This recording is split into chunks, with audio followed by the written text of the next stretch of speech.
Hello, beautiful soul. Welcome back to the Abundance Club podcast. I've got something a little different for you today that I'm actually really excited to share. This is a snippet from inside a live call that I recently did within my group coaching program, Soul Power, where we meet every week. And the reason that I want to share this with you, this was a moment that came up quite organically, but I felt to address it because this is something that I get asked so much, something that people really bump up against when they're on this journey. And it's that question of, why does it feel like things are getting harder the more work that I do on myself? Like the more that I'm shifting my identity and consciously manifesting, like shouldn't things be getting easier? And so I knew in this moment that I needed to address this, but also I want to share it here today because so many of you listening right now are asking that same question or feeling that same threshold moment of like am I actually going backwards here? So what you're about to hear is just the real unfiltered piece of teaching from inside that container, and I feel like it's going to speak directly to whatever you are on your journey right now. So just get yourself comfortable. Before we dive in, one little request, maybe two, if you could just make sure you are following along to the podcast on your chosen platform, even hit the bell for notification. And if you could please review it, like write a written review on Apple Podcasts. That would just mean so much to me because that is what helps spread this message. That's what helps share this information throughout the world, which is my mission. It's why I show up here to help remind people of who they are and of their soul power to co-create their most fulfilling, joyful, abundant lives. So if you can help me on that mission, I am so deeply grateful for that. All right, let's dive in.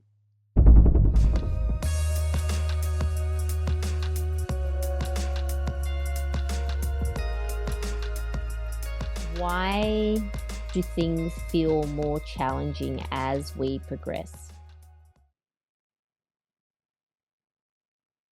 Have you ever wondered why things can feel more challenging as you progress? And the reason I'm speaking to this is I know some of you in the community have been reaching out to me and mentioning this.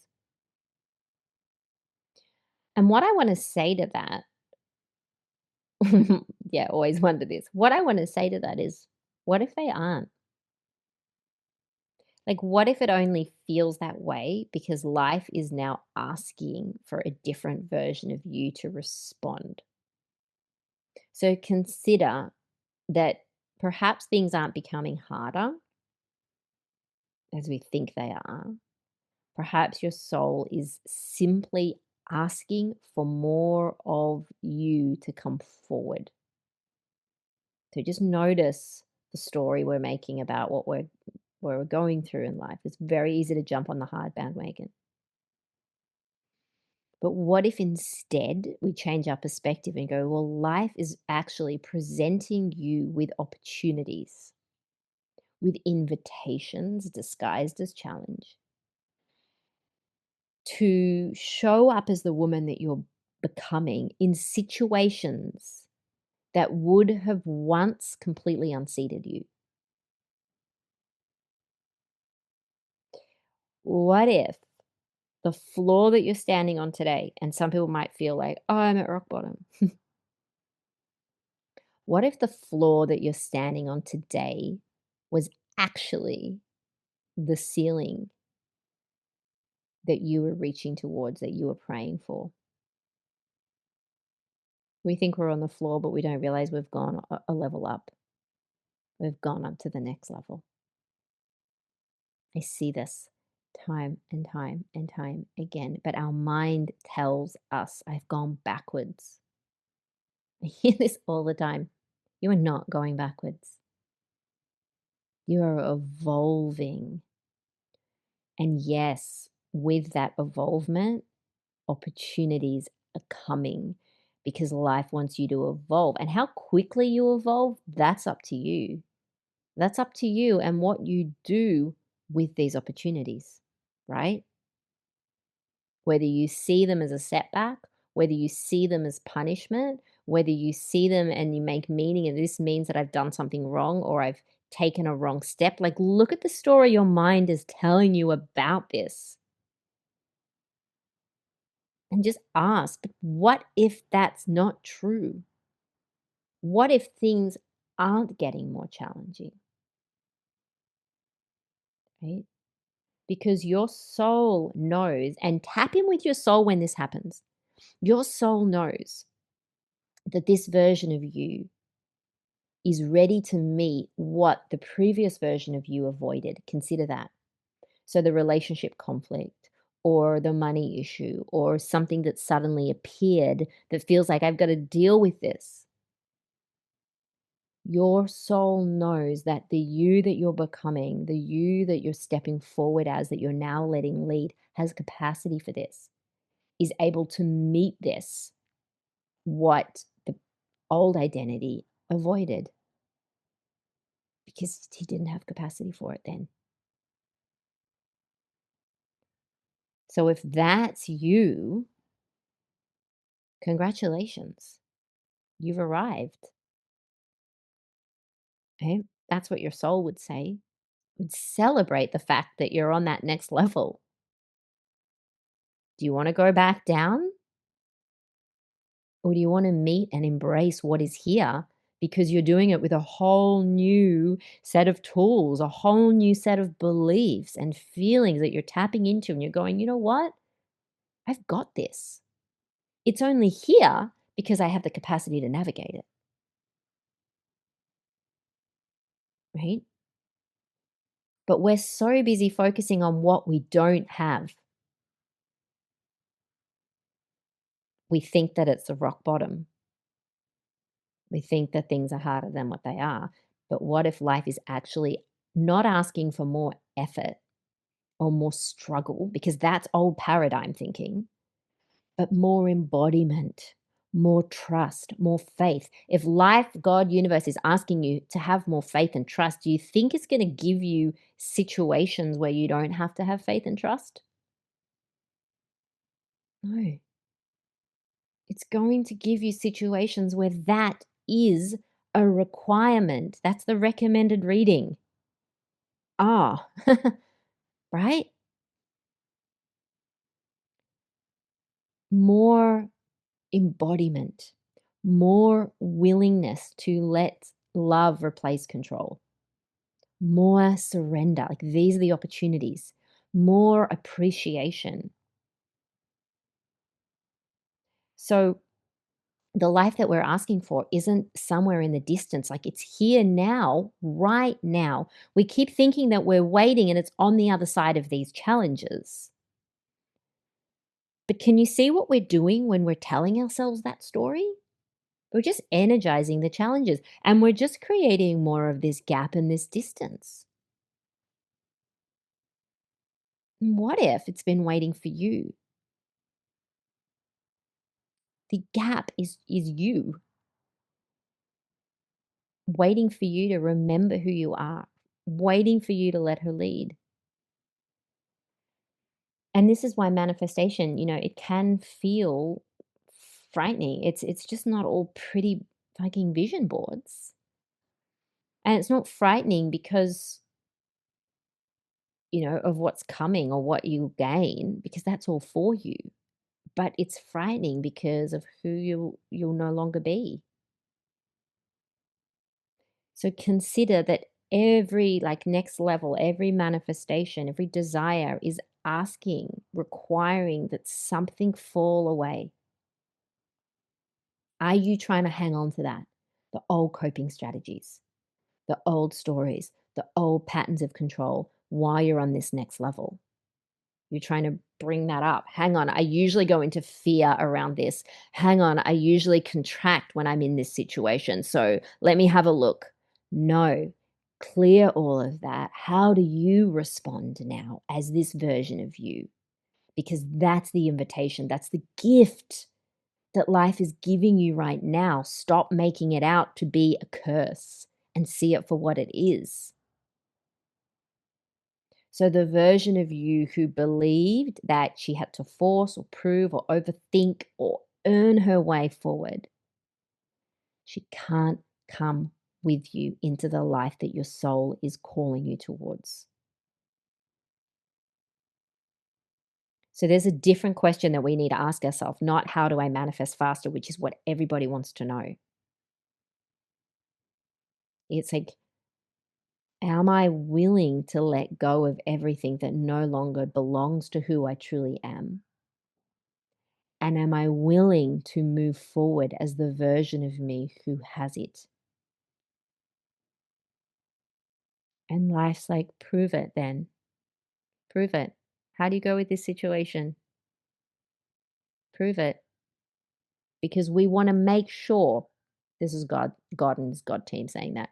We want to make sure that this, what we're giving you, that wants you as much as you want it, we really want to make sure because we love you, we really want to make sure that you are the version of you that can hold it, that has capacity for it. Why? Because otherwise you won't be able to sustain it. Otherwise, you'll sabotage it. Otherwise, it will fall right through the cracks. We need to clean up this vessel, polish it up, make sure there's no holes, make sure it has this beautiful expanded capacity, make sure that you are the vessel that can live it, receive it, hold it, right? Each one of these initiations is divine unless you make it out to be something other than what it is. What happens when you look at whatever, and I know you've all got this, whatever crisis point, whatever challenge, whatever conflict is going on in your life right now that you're thinking about, what changes when you actually see this as a gift from the divine? What changes? Just feel that.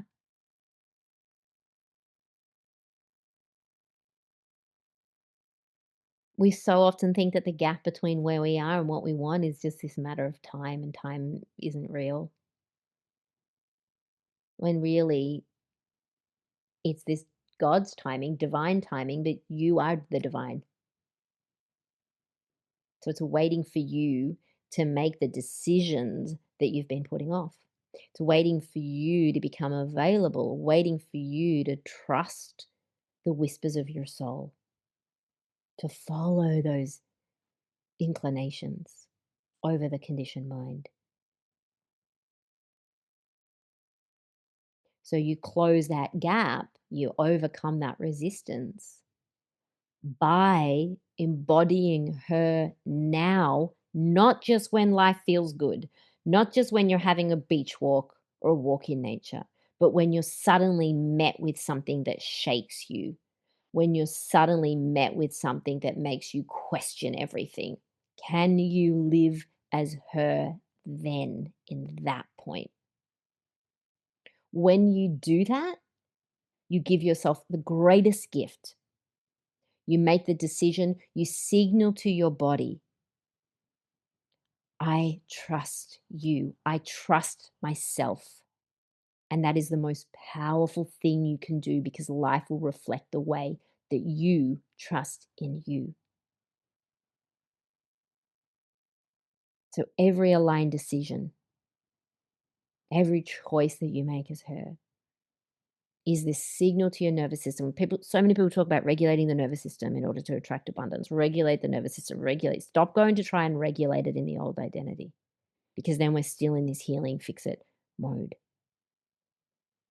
Do it in real time as your evolved identity, as making those aligned decisions and those choices. Then you signal to your nervous system, I trust myself because you didn't die, because everything's okay, because it worked out, because it turned out better than what you imagined in your mind.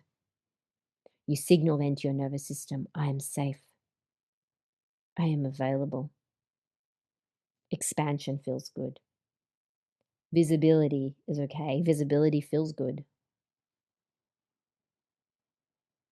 Right? So every little decision that you make from your soul, instead of your fear you close the gap.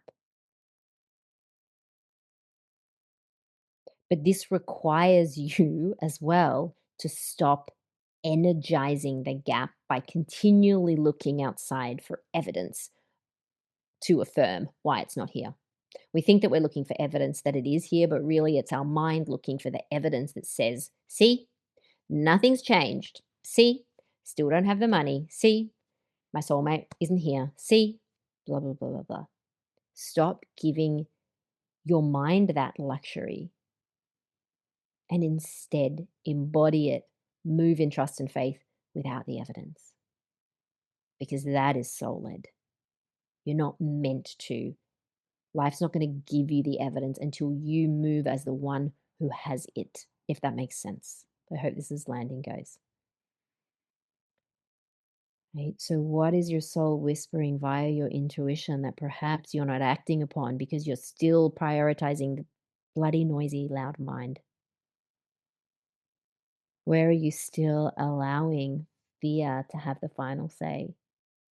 Okay, sweet soul, that is it from me today. But before I leave you, I want to alert you to a couple of little gifts for you that are in the show notes. If you have lasted this long, you can scroll on down. You're going to find a soul power frequency activation just for you. Click on the link, access it straight away. This is a guided activation that combines powerful spoken soul power remembrance codes also within an embedded subliminal layer that speaks directly to your subconscious.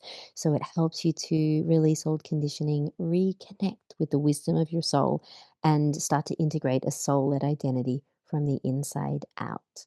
As well as that, you can join my free Substack, which is called Your Soul Rising. And I am loving the community that is forming over there in Substack. Come and check it out.